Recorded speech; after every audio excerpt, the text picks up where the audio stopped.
Get out of my way, you useless blind freak! Derek Martinez's voice explodes across the downtown Portland Plaza. Without warning, he shoves Maya Thompson hard in the chest, sending the 22-year-old black woman crashing to her knees on the rough concrete. Her white cane flies from her grip. Derek stomps on it with his polished leather shoe, the crack echoing like a gunshot. Look at this pathetic thing crawling around. He grabs Maya's hair, yanking her head up toward his phone camera. This is what happens when society coddles the defective. Maya's sunglasses hang crooked. Blood trickles from her scraped palms. The crowd gasps, but no one moves to help. Derek releases her hair with a dismissive flick, watching her collapse forward. But he missed the way her breathing never changed. How her muscles coiled despite the fall. How her fingers found the concrete like a predator testing the hunting ground. 15 years of weaponized survival just got triggered. Have you ever humiliated someone so completely that you accidentally unleashed your own destruction? Maya Thompson's alarm screams at 4:30 every morning, but she's already awake. Her small studio apartment near Portland University sits in deliberate darkness. Blackout curtains block every hint of dawn light. For Maya, darkness isn't a barrier. It's her natural element. Her fingertips trace the familiar path from bed to bathroom to kitchen. Coffee brews while she laces up worn combat boots that have absorbed years of sweat and determination. The same boots that carried her through a childhood most people couldn't survive. She was 8 when the school bullies first discovered their favorite target. A useless blind girl can't even find the bathroom. Their voices still echo in her memory. They'd push her down stairwells, steal her lunch money, and lock her in empty classrooms. Her cane became their favorite weapon, yanking it away, hiding it, breaking it for sport. Maya's mother, Diane, wanted to wrap her daughter in protective bubble wrap forever. Her father, Marcus, believed homeschooling would shield her from the world's cruelty. They meant well, but their solution was a prison sentence disguised as love. Everything changed when Maya turned 12. 3 teenage boys cornered her on Elm Street, 2 blocks from home. They knocked her to the ground, kicked her ribs until she tasted blood, and stole the grocery money her mother had trusted her to carry. Maya crawled home with a split lip and bruised spirit, but something inside her had crystallized into pure resolve. "Please don't make me live like this forever," she begged her parents that night. Against every parental instinct, they helped her find Carlos Ramirez. The former Marine ran a rundown gym where broken people came to rebuild themselves. Carlos initially refused to train a blind 13-year-old girl. Too much liability, too much risk. But Maya sat outside his gym for 3 consecutive days, rain or shine, until his conscience surrendered to her determination. The first months were brutal education in controlled violence. Maya fell constantly. Her knuckles bled from heavy bag work. Other students mocked the blind girl pretending to fight. Carlos pushed her harder than anyone, his philosophy carved from military necessity.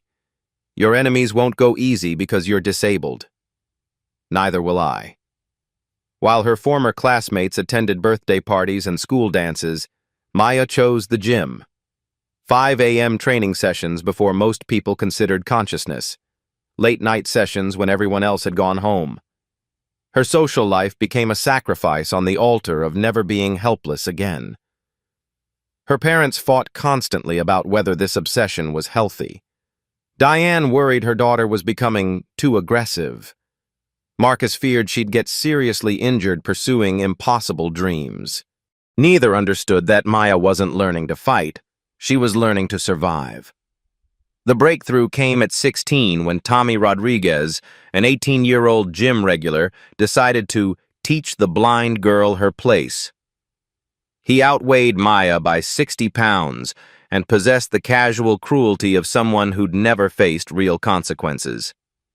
The sparring session lasted 30 seconds. Tommy found himself on the mat 3 times, each takedown more humiliating than the last. Word spread through the gym like wildfire. The blind girl was dangerous. Suddenly, Maya wasn't invisible anymore. she was feared. 9 years later, Maya works part-time at the East Side Community Center, teaching self-defense to women and children. Her students call her Coach Maya, with the reverence reserved for those who've transformed pain into purpose. But despite her skills, she remains cautious about using them. Every confrontation carries the weight of racial and disability stereotypes. Society expects her to be either helpless or aggressive, never competent and controlled. She walks this tightrope daily, knowing that defending herself might confirm people's worst assumptions about angry black women or dangerous disabled people. Derek Martinez represents everything Maya has spent 15 years preparing to face. He's the entitled predator who mistakes kindness for weakness, difference for deficiency. His expensive suit and practiced cruelty mark him as the type of person who's never faced consequences for his actions. But Derek made one critical miscalculation in that plaza. He assumed Maya's blindness meant helplessness, not knowing that her other senses had been sharpened into weapons of precision. 2 days after the plaza humiliation, Maya exits Cafe Luna with her usual Tuesday morning coffee. The familiar weight of her messenger bag hangs across her shoulder as her cane taps its steady rhythm against the sidewalk. She's mapped every crack and curve of this route through thousands of repetitions. Derek spots her from across Pine Street. "Holy shit, it's her again." His voice carries the excitement of a predator recognizing easy prey. Phone already in hand, he launches his live stream with practiced showmanship. "Guys, remember the blind girl from Tuesday? Time for round 2. The notification alerts ping immediately. His followers flood the chat with fire emojis and encouragement. Derek feeds off their digital bloodlust like a vampire absorbing life force. Maya's enhanced hearing catches every word. Her grip tightens on the cane handle as Derek's footsteps approach with deliberate aggression. Every instinct Carlos trained into her screams danger assessments. Derek's breathing pattern suggests adrenaline. His gait shows confidence. 3 additional sets of footsteps mean backup. "Let's see if she learned her lesson about staying in her lane," Derek announces to his phone camera, positioning himself directly in Maya's path. The first block is subtle harassment. Derek steps left when Maya steps left, right when she goes right, forcing her to constantly recalibrate her navigation. His followers' comments scroll past in real-time encouragement. "Make her dance." "Show her who's boss." "Blind privilege needs checking." Maya attempts de-escalation. "Please, just let me pass. I'm not bothering anyone." Her calm voice only inflames Derek's performance. "Oh, she talks." "Tell my audience why blind people deserve special treatment, sweetheart. Explain why society should accommodate your defects." The systematic cruelty escalates. Derek forces Maya to stumble into a newspaper stand, then a fire hydrant, then a parked bicycle. Each collision draws laughter from his crew and digital applause from his streaming audience. Maya's muscle memory catalogs every detail. Derek's cologne masks nervous sweat. His phone case has a distinctive texture. His friends hang back slightly followers, not leaders. Her tactical mind builds a complete profile while her public face maintains careful composure. The breaking point arrives when Derek grabs her upper arm and spins her toward his camera. "Dance for us, blind girl! Show everyone how helpless you really are." Maya's hand instinctively finds his wrist. 15 years of training calculate pressure points, leverage angles, escape routes. For one electric moment, she's 12 years old again, helpless and bleeding on Elm Street. Then Carlos's voice echoes from memory. "Control the violence. Don't let it control you."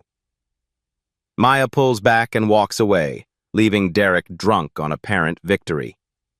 Derek's second video explodes across social media like a digital wildfire. Within 6 hours, Blind Girl Gets Reality Check Part 2 accumulated 75,000 views and counting. The comments section becomes a cesspool of celebration and encouragement for more content. "This is comedy gold," types at Alpha Hunter 2024.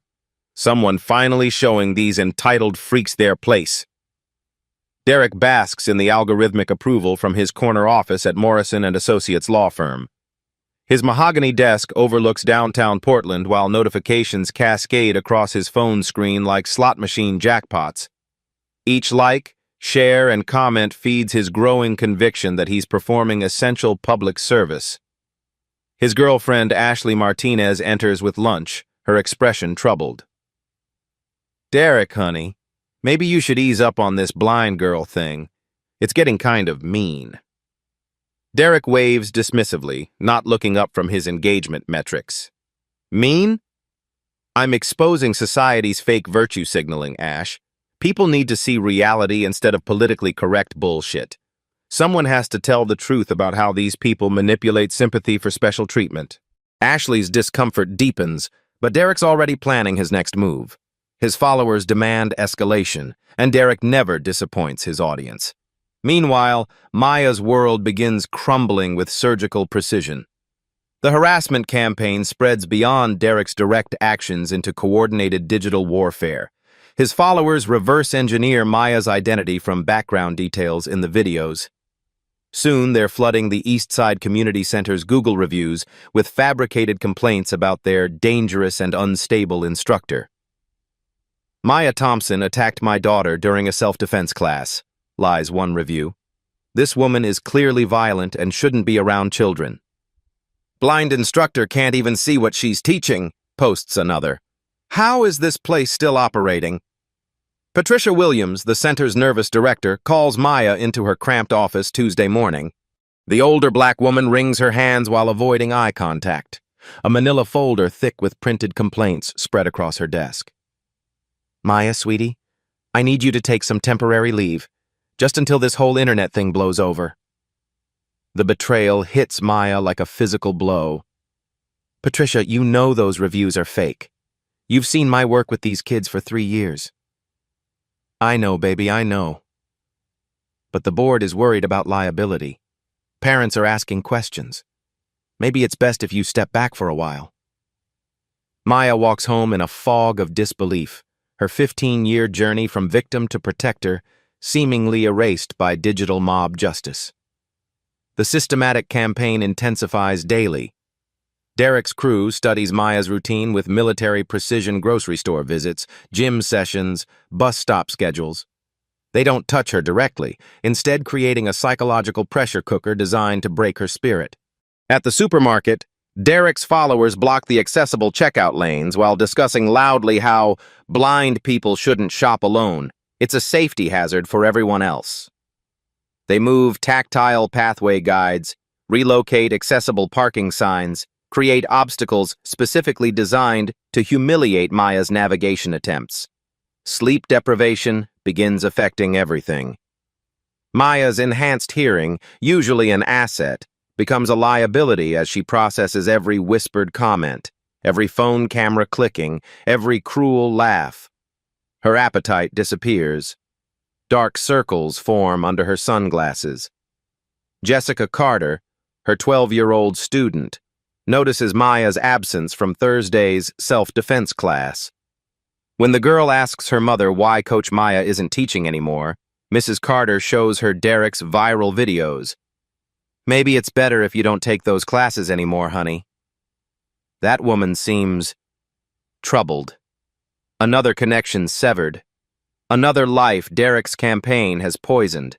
Maya's parents, Diane and Marcus, arrive unannounced Friday evening with intervention-level concern etched across their faces. They've seen the videos, read the comments, witnessed their daughter's public humiliation broadcast for entertainment. "Baby, maybe it's time to come home," Diane pleads, her voice thick with maternal anguish. "We can protect you from this madness." Marcus, typically the family's emotional fortress, barely contains his rage. "I should never have let you train with that crazy Marine. This is exactly what we feared would happen. Violence breeds violence. Their solution feels like childhood imprisonment repackaged as adult concern." Maya realizes she's fighting battles on multiple fronts: Derek's public campaign, institutional betrayal, and family pressure to surrender the strength she's spent 15 years building. Carlos finds her at the gym near midnight, beating the heavy bag until her knuckles bleed through hand wraps. Her combinations flow with frightening intensity, each strike carrying the weight of accumulated frustration and suppressed rage. "You're not that scared little girl anymore," he says quietly, watching her technique with professional assessment. "But you're still letting them make you feel like her." Maya's hands finally stop moving. "What if they're right, Carlos? What if I am just an angry black woman looking for excuses to hurt people? You think those bullies from your childhood are watching these videos? You think they're cheering for Derek?" Carlos steps closer, his voice carrying the authority of someone who's survived real warfare. "Evil wins when good people do nothing. You've spent 15 years preparing for this exact moment, and now you want to quit because it's hard." The escalation reaches its breaking point when Derek begins following Maya home, posting her address in his private Discord server. His most devoted followers start appearing at her apartment building, taking photos, live streaming blind girl watch content from the street. Maya's landlord, Mr. Petrov, receives anonymous calls claiming she's operating an illegal fight club from her studio apartment. Neighbors avoid eye contact in hallways.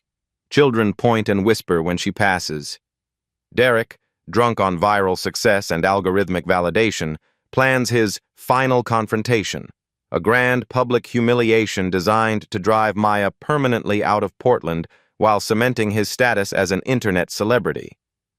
But Derek has made one fatal miscalculation in his systematic campaign of terror. He assumes Maya's restraint represents weakness rather than discipline, never realizing that 15 years of tactical training includes psychological warfare, pattern recognition, and strategic patience. The hunter is about to discover he's been studying his prey while she's been studying him. Carlos drives Maya to his rural training compound 40 miles outside Portland, the same isolated facility where broken people come to rebuild themselves into something stronger. Maya hasn't been here since her darkest teenage years, when rage threatened to consume everything Carlos had taught her about control. The memories flood back as gravel crunches under their tires. Age 15, after a particularly brutal sparring session that left her questioning everything. She'd collapsed in the dirt, sobbing, "I'll never be normal, Carlos. I'll always be the disabled girl who has to fight twice as hard for half the respect." Carlos had knelt beside her that day, his voice cutting through her despair like a blade through silk. "Normal is overrated, mija. Extraordinary is earned through exactly this kind of pain." Now, 3 days of intensive preparation await, not just physical conditioning, but psychological warfare training that most people never need. Carlos brings in Jason Williams, a 20-something tech wizard from the community center who understands the digital battlefield better than anyone. "Derek's weakness is his narcissism," Jason explains, laptop screens glowing in the cabin's dim light. "He can't resist bigger audiences, more dramatic content. We use that against him." Maya studies Derek's posting patterns, comment engagement, follower psychology. Every tactical lesson Carlos ever taught her applies here. Use their strength against them. Control the battlefield. Choose when and where to engage. The strategy crystallizes. Make Derek overconfident, sloppy, desperate for content that will expose his true nature to the world. "This isn't about revenge," Carlos emphasizes during their final planning session. "It's about teaching consequences to someone who's never faced them." Maya posts an emotional video that night, tears streaming down her face as she describes considering leaving Portland permanently. The performance is calculated perfection, vulnerable enough to trigger Derek's predatory instincts, defeated enough to make him believe victory is within reach. Derek takes the bait immediately, his response posted within minutes. "Finally! Someone's learning their place in society." For the first time since childhood, Maya isn't running from a fight. She's an engineer. Saturday's Waterfront Festival draws thousands to Tom McCall Park. Food trucks line the river while families spread blankets across the grass. Live music drifts from multiple stages as Portland celebrates another perfect weekend afternoon. Derek arrives with professional equipment-stabilized camera, wireless microphone, his three-man crew positioning themselves strategically throughout the crowd. Today's performance requires cinema-quality production values for maximum viral impact. What's up, reality warriors? Derek addresses his live stream audience, follower count climbing past 15,000 active viewers. Today we're giving our favorite blind girl one final chance to prove she's not completely useless. Think of it as community service. Maya appears near the fountain exactly as Derek predicted. Her Sunday routine never varies: coffee, farmer's market, riverside walk home. But today, she's walking into a carefully orchestrated ambush designed to break her spirit permanently. Derek's heart rate spikes with predatory excitement. His followers flood the chat with fire emojis and bloodthirsty encouragement. Comments scroll past in real-time validation. Destroy her. Show these fakes reality. Make her cry again. Maya's enhanced senses map the tactical situation instantly. Derek's cologne mixed with nervous sweat. 3 additional heartbeats positioning themselves in a loose triangle around her. Phone cameras recording from multiple angles. Dozens of civilian witnesses creating natural barriers to escape routes. Her pulse remains steady at 60 beats per minute, exactly where Carlos trained it to stay during combat situations. "Hey everyone, gather round!" Derek's voice booms across the festival grounds. "Let's see if our entitled blind friend has learned any humility since our last encounter." A crowd forms naturally, phones emerging like weapons as people sense impending entertainment. Derek's crew ensures Maya is surrounded, creating a human coliseum for maximum audience engagement. "I'm giving you a chance to redeem yourself," Derek announces with theatrical magnanimity. "Prove you're not completely helpless. Show these people you deserve the special treatment society gives you." Maya's breathing remains controlled, but something shifts in her posture. 15 years of training whisper tactical assessments.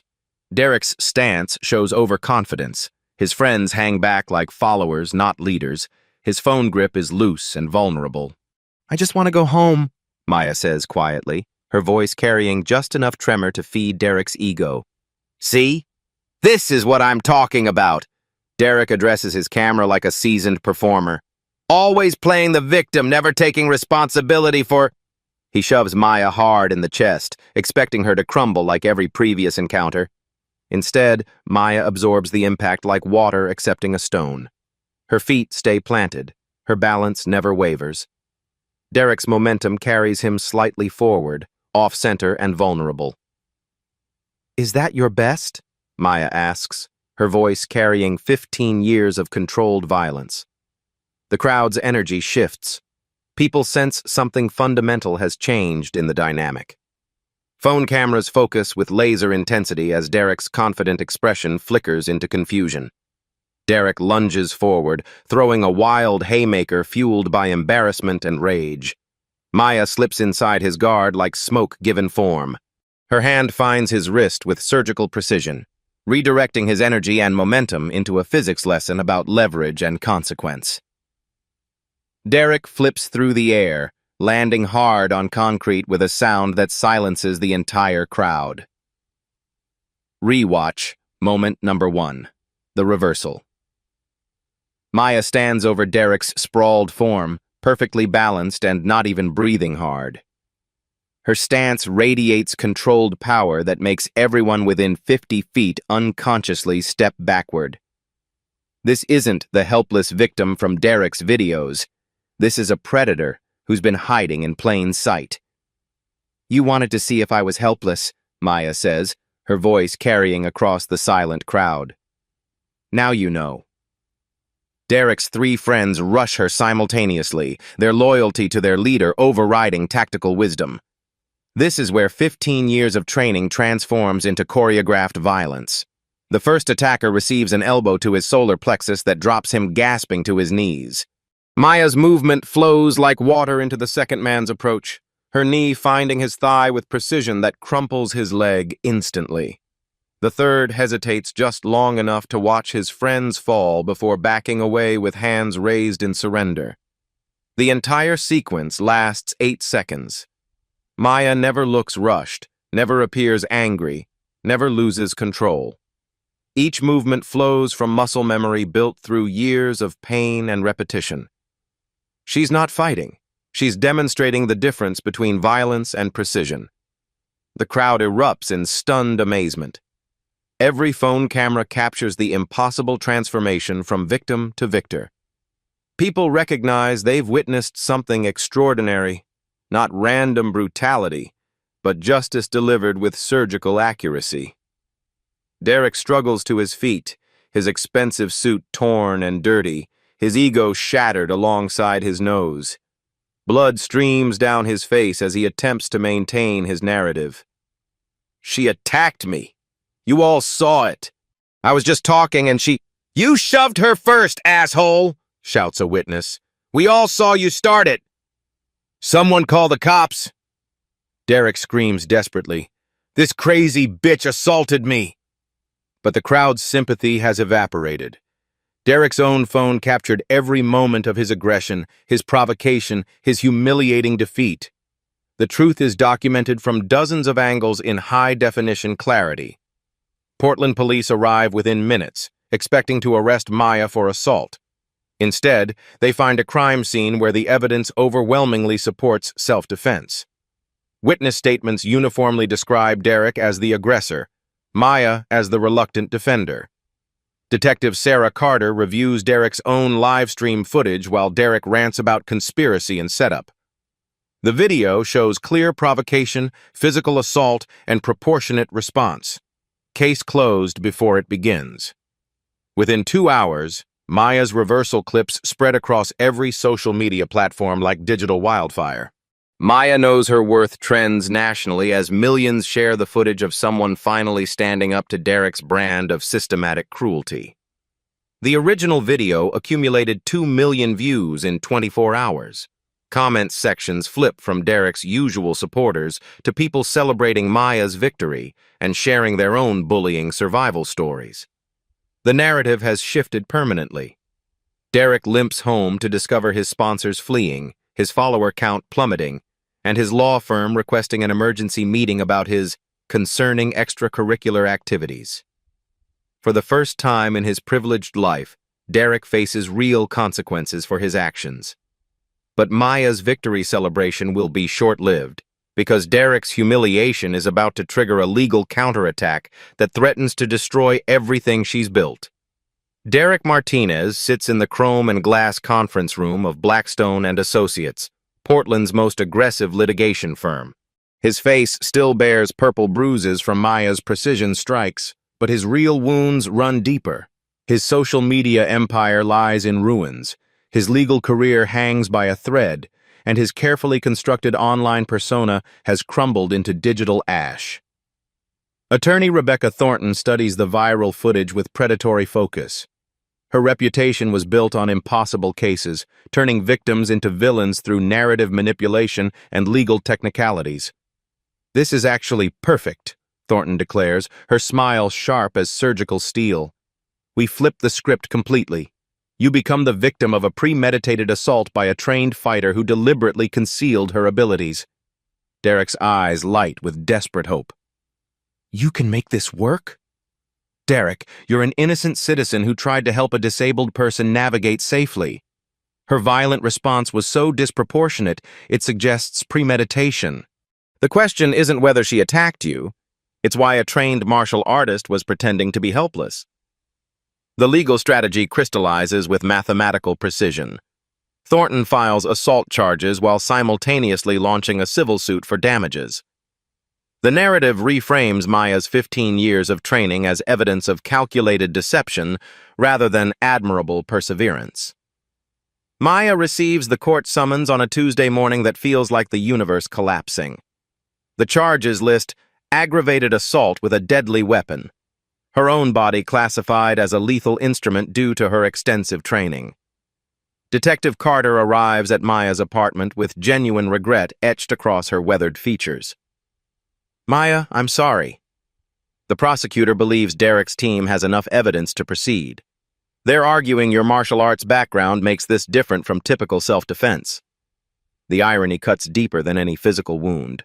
Maya's strength, the very quality that saved her from Derek's humiliation, now becomes evidence of her guilt.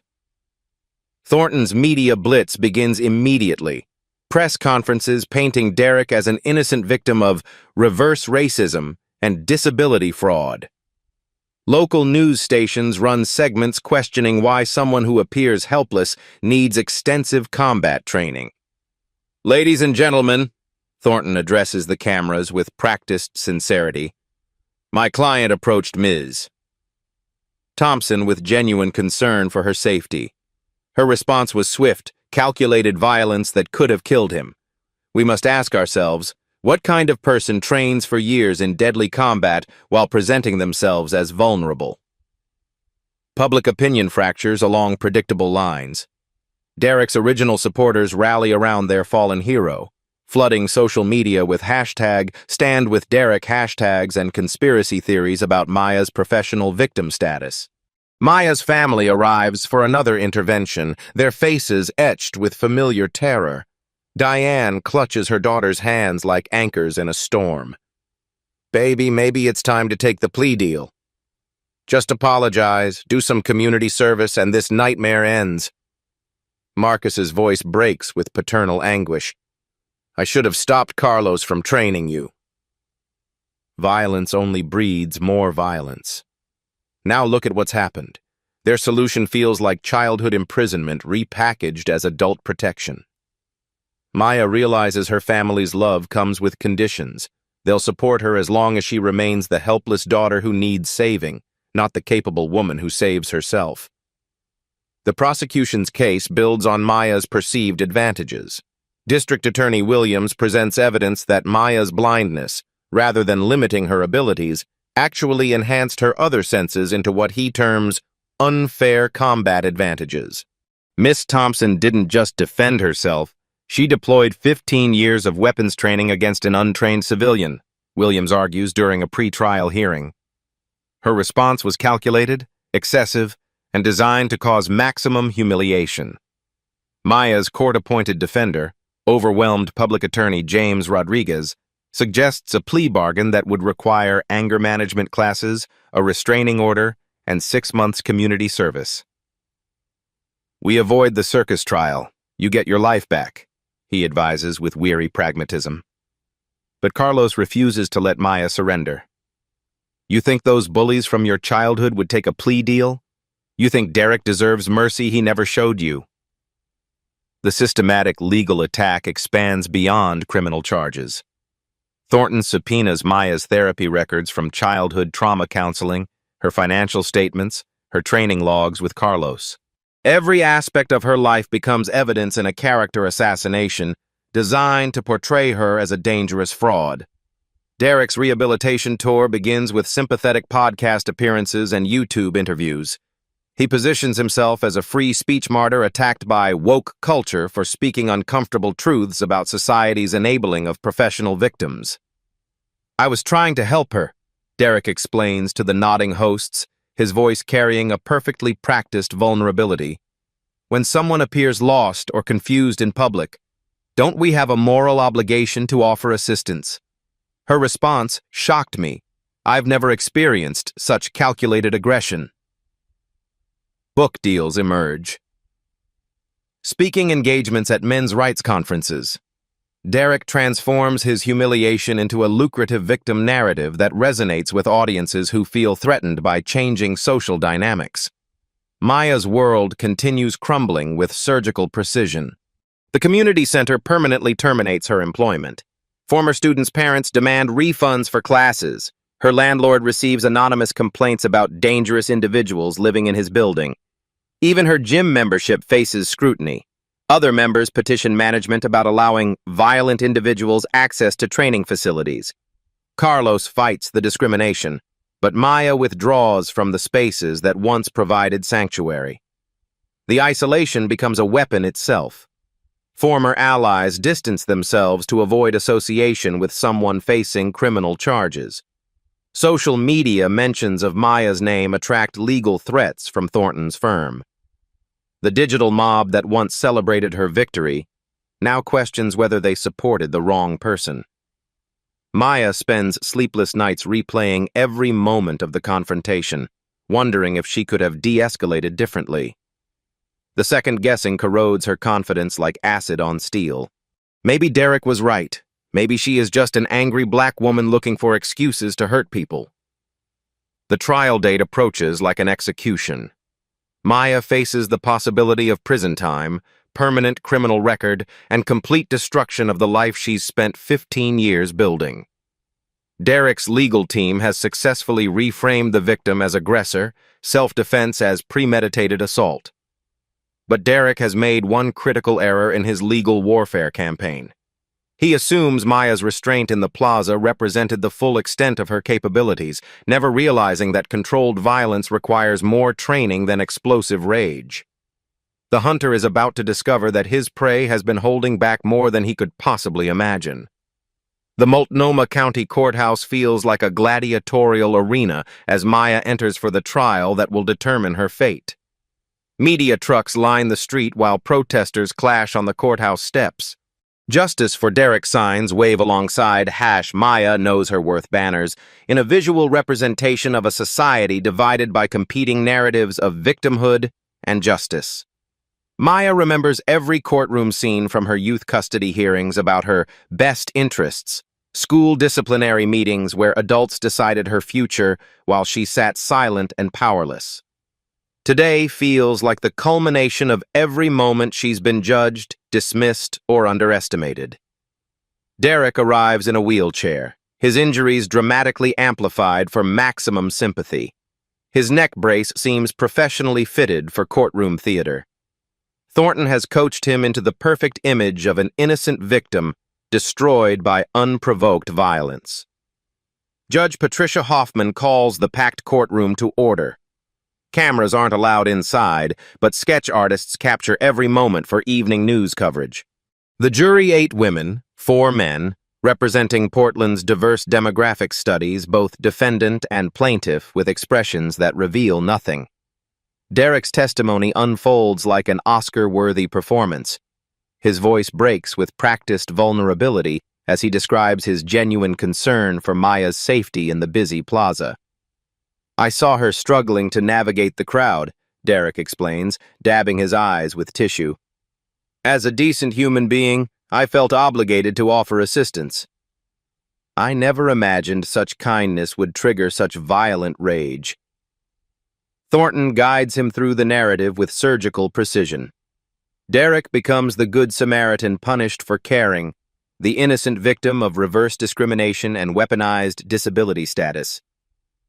"Her attack was swift, calculated, and designed for maximum damage," Derek continues, his voice strengthening with righteous indignation. "I've never experienced such controlled aggression. It was terrifying." The prosecution presents Maya's extensive training records as evidence of premeditation. 15 years of martial arts becomes proof of dangerous intent rather than admirable perseverance. Her blindness transforms from disability into unfair tactical advantage. Miss Thompson didn't just defend herself, District Attorney Williams argues to the jury.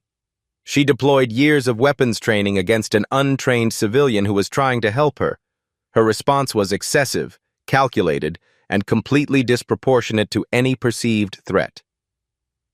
Maya's court-appointed defender, James Rodriguez, seems overwhelmed by the media circus and legal firepower arrayed against his client. His opening statement lacks passion. His cross-examination feels perfunctory. Maya realizes she's fighting this battle essentially alone. But Jason Williams has been working through the night in ways the legal system never anticipated. As Derek's testimony concludes, Jason's digital forensics team uncovers Derek's private Discord server, the hidden community where his most devoted followers planned coordinated harassment campaigns. Screenshots reveal conversations from the night of the plaza confrontation that paint a very different picture of Derek's motivations. "Phase 1, complete blind bitch properly humiliated," reads one message. "Phase 2 tomorrow. Drive her out of Portland permanently." Another thread discusses escalation tactics and psychological pressure points with the clinical detachment of military strategists planning civilian targeting operations. Maya takes the stand on day 3, her voice steady despite the weight of cameras and hostile stares. Instead of apologizing or justifying her actions, she owns her story completely. "I learned to fight because I refused to remain helpless," Maya testifies, her words carrying 15 years of accumulated strength. "Every technique I used that day was designed to stop the threat with minimum necessary force. I didn't want to hurt Derek. I wanted him to stop hurting me." The courtroom atmosphere shifts as Maya describes not just the plaza confrontation, but the systematic campaign of harassment that preceded it. Her address posted online, followers appearing at her apartment, workplace harassment designed to destroy her livelihood. "Derek didn't accidentally encounter me in that plaza," Maya continues, her voice gaining power with each word. "He hunted me like prey, filmed it for entertainment, and profited from my humiliation. When I finally refused to be his victim, he used the legal system to continue the abuse." Judge Hoffman requests a demonstration of the techniques Maya used. In a controlled courtroom environment, Maya shows the precise defensive movements, nothing excessive, everything necessary. "I used exactly enough force to stop the threat," Maya explains, her movements flowing with liquid precision. "No more, no less. That's what 15 years of discipline teaches you. Control, not rage." Rewatch moment. Number 2. The evidence revelation. Jason enters the courtroom with laptop and projection equipment, his digital evidence about to detonate Derek's carefully constructed narrative. The Discord screenshots appear on the courtroom screens like nuclear explosions. Derek's private messages reveal premeditated planning, coordination with followers, and discussion of escalation tactics designed to drive Maya to desperation. His innocent concern was actually calculated psychological warfare. "Destroy the blind bitch" appears in Derek's own words, time-stamped hours before their plaza encounter. Derek's mask begins slipping as the evidence mounts. Confronted with his own digital trail, his composed victim persona cracks like fractured glass. "Those messages are taken out of context," Derek explodes, his wheelchair performance forgotten as he lunges forward. "These people get everything handed to them. Disabled parking, government benefits, special treatment. Someone has to show them reality." Rewatch moment number 3, Derek's psychological breakdown. The courtroom erupts as Derek's true personality emerges like poison from a burst abscess. His practiced vulnerability transforms into entitled rage, his victim narrative dissolving into the toxic worldview that motivated his harassment campaign. "I was performing a public service," Derek screams, spittle flying as his composure completely disintegrates. "These fake disabled people manipulate society's sympathy for special privileges. I exposed the truth." Judge Hoffman's gavel pounds repeatedly as bailiffs move to restrain Derek, whose outburst has just provided more evidence than any prosecutor could have hoped for. More victims emerge as news coverage spreads. Police reports Derek's legal team couldn't suppress. Digital forensics showing years of targeting vulnerable individuals for content creation. A pattern of predatory behavior that makes Maya's case look like the tip of a massive iceberg. Maya's final statement crystallizes everything. 15 years ago, I was a scared little girl who got beaten up and couldn't fight back. I spent every day since then making sure I'd never be helpless again. Not because I wanted to hurt people, but because I refused to let people hurt me. The jury deliberates for less than 3 hours. Guilty verdicts on all harassment charges against Derek. Complete exoneration for Maya on all assault allegations. But more importantly, Maya faces herself in that courthouse mirror and sees not a victim or an aggressor, but a protector who finally stood up when standing up was necessary. Derek's legal career dies in that courtroom alongside his victim narrative, but Maya's real victory isn't his destruction. It's her own transformation from someone who fights because she has to, into someone who fights because others need protecting too. The courthouse steps erupt in celebration as Maya emerges into Portland's golden afternoon light. News crews surge forward while supporters chant her name, but Maya moves through the chaos with the same controlled grace she's shown throughout this ordeal. No victory dance, no emotional outburst, just quiet dignity earned through 15 years of discipline. Detective Carter approaches with a rare smile creasing her weathered features. Maya, I've got some news you'll want to hear. 3 more victims came forward during the trial. Derek's facing federal charges for coordinated online harassment. This case is going to change how we prosecute digital stalking. Derek's world disintegrates with mathematical precision. Morrison and Associates terminates his employment before the jury even returns their verdict. His law license faces suspension pending ethics review. The book deal evaporates overnight as publishers flee from association with his exposed toxicity. Maya returns to the East Side Community Center like a conquering hero. Patricia Williams meets her at the entrance, tears streaming down her face as she embraces the woman she'd abandoned during the darkest hours. I'm sorry, baby. I should have stood by you when you needed support most. Patricia's voice breaks with genuine remorse. Your job is waiting, with a raise and full benefits. We want you to design a new program self-defense for anyone who's ever felt powerless.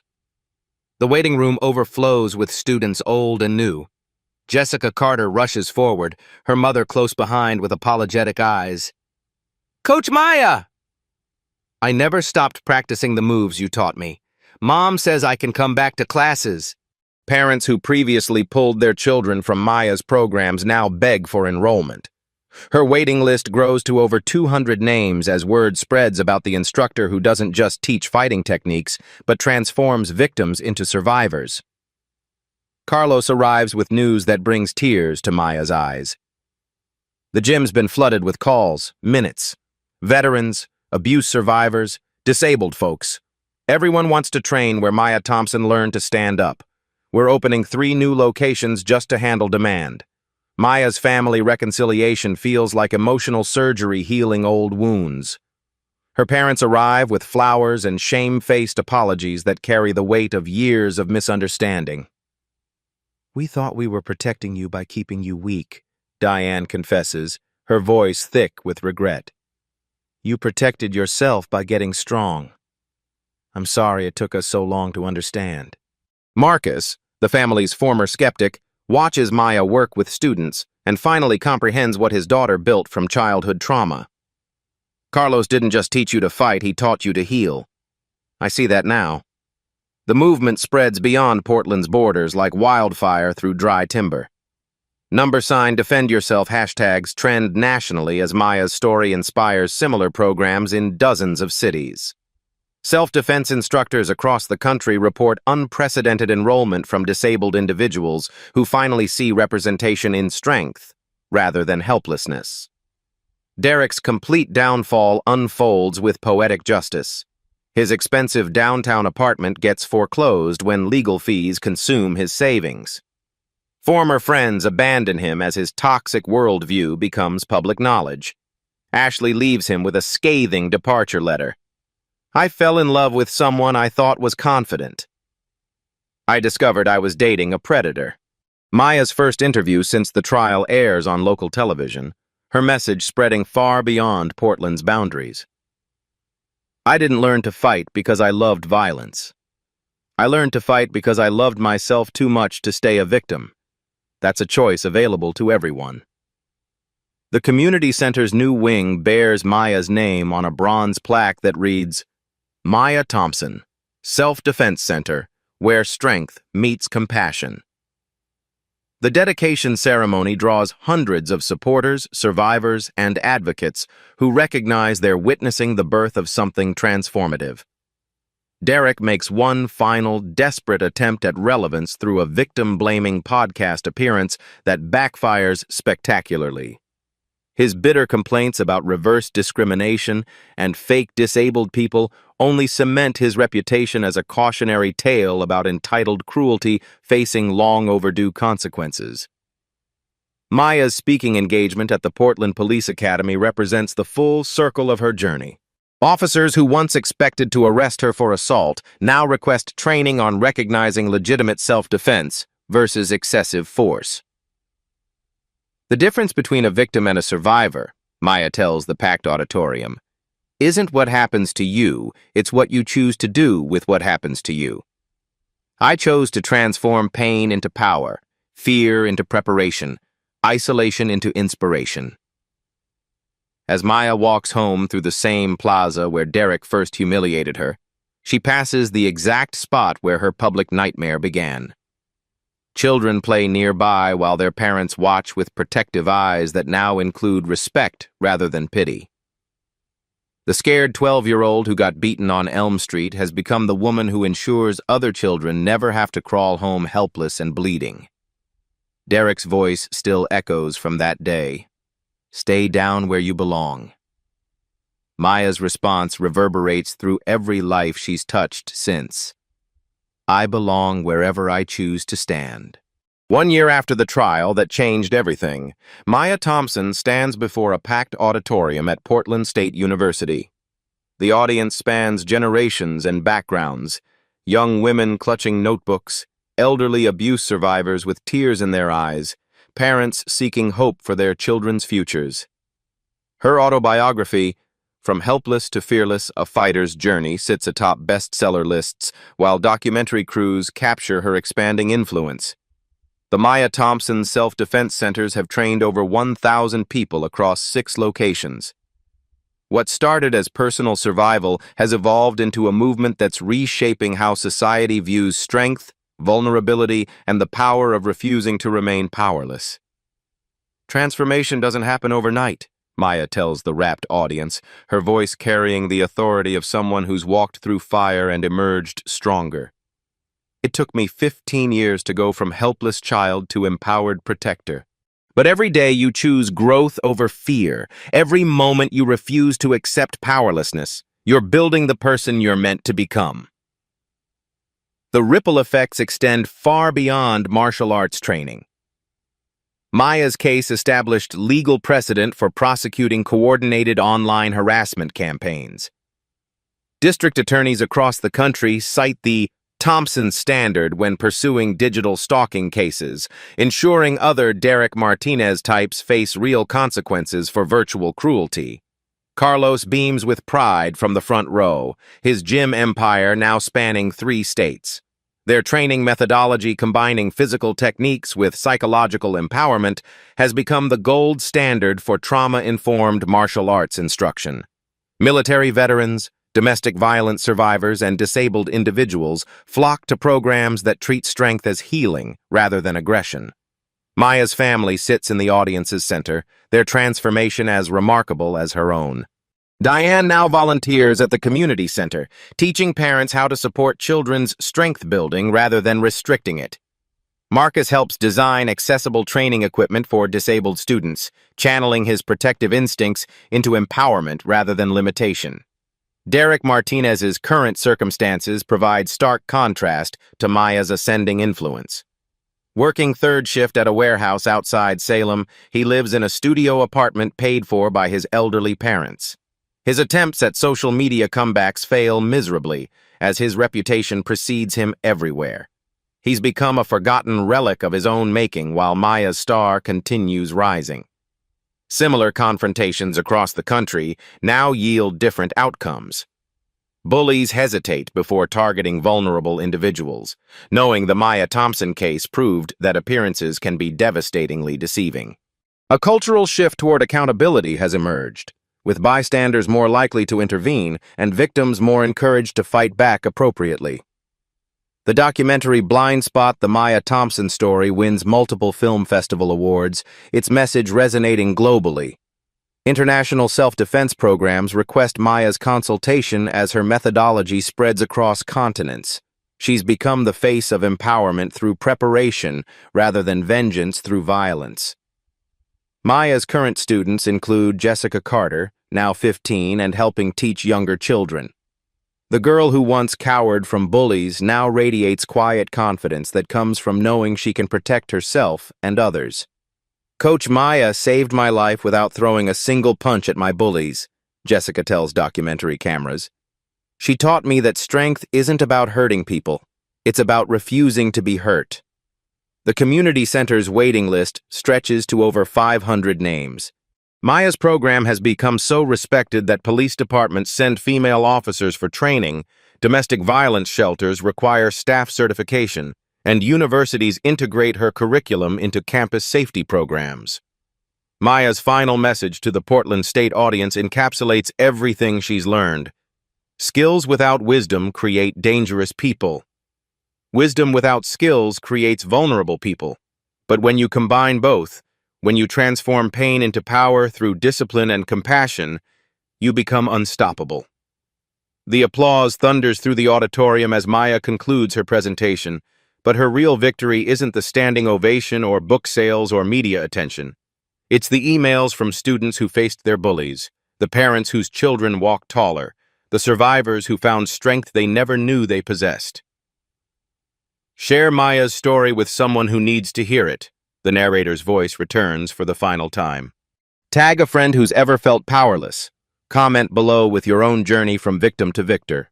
Subscribe to Black Tales Stories to follow more stories of transformation, because the best way to honor Maya's victory is to ensure it's not unique, it's universal. Remember Derek Martinez?